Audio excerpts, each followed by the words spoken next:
করে আমাদের কথা শুনতে এসেছেন আসরে সরকারি কর্মকর্তাগণ উপস্থিত হওয়াতে আমরা অনেক গর্ববোধ করতেছি সভাতে। এই আজকের আসর তাদের জন্য যারা আলোক দিশা, সেই যুব নেতৃত্বদেরকে জানাই ভালোবাসা। আপনারা অনেক ভালো কাজ করতেছেন সমাজে, নিরলস কষ্ট করে যাচ্ছেন সকাল সাজে, আর সেসব কাজ প্রচারের জন্য করে আয়োজন ভালোবেসে আমাদেরকে করছেন আমন্ত্রণ। সবাই করে একটু ধৈর্য ধারণ, শুনুন বন্ধু সকলে, কথা কি সকল অধিকার আর গণতন্ত্র মেলে, কথা কি সকল অধিকার আর গণতন্ত্র মেলে।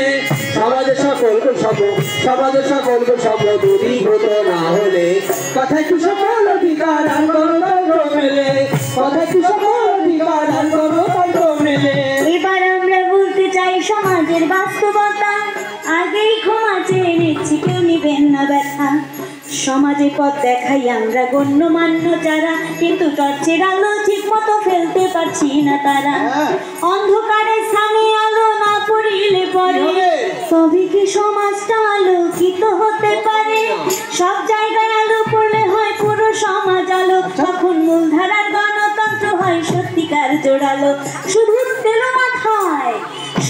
তেল মাথায় তেল দিলে সর্বজনা, তাতে কিন্তু সকল মাথা চকচক করিবে না। আমরা গণতন্ত্রের কথা বলি অবিরত, এই যেন কথার কথা মুখ গোলাটিয়ার মতো। সকলের অংশগ্রহণ এবং মতামত বিনা সঠিক গণতন্ত্র হয় না, এটাও কি বুঝি না? নারী পুরুষ জাতি ভেদে সকল সম্প্রদায় প্রতিষ্ঠিত না হয় যদি সমমর্যাদায়।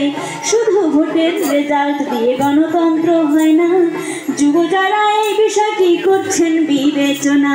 গণতন্ত্রের মানে হলো সবার অংশগ্রহণ, সকলের সহযোগিতা আর আস্থা অর্জন করবে সম্প্রীতিময় জীবন যাপন, সকল বৈষম্য ভুলে। কথা কি সকল অধিকার আর গণতন্ত্র মেলে, কথা কি সকল অধিকার আর গণতন্ত্র মেলে। সমাজের সকল সব দূরীভূত না হলে, কথা কি সকল অধিকার আর গণতন্ত্র মেলে, কথা কি সকল অধিকার আর গণতন্ত্র মেলে। গণতন্ত্রের আসল প্লেয়ার রাজনীতিকেরা, এই জাতির জন্য সরাসরি কাজ করতেছে যারা। কিন্তু রাজনীতিকদের সঠিক পথে চলতে হলে নাগরিক সমাজের নিরপেক্ষতা এর মূলে। তাই সততা ও আত্মত্যাগ গুরুত্বপূর্ণ অতি, নাগরিকদের থাকতে হবে সৌহার্দ্য সম্প্রীতি। আমরা কেবল রাজনীতিকদের আত্মত্যাগ সততা এসব নিয়েই কথা বলি, এটাই বাস্তবতা। কিন্তু নাগরিকদের আত্মত্যাগ ও অবদান ঠিক না হলে রাজনীতি হবে না নিষ্ঠাবান।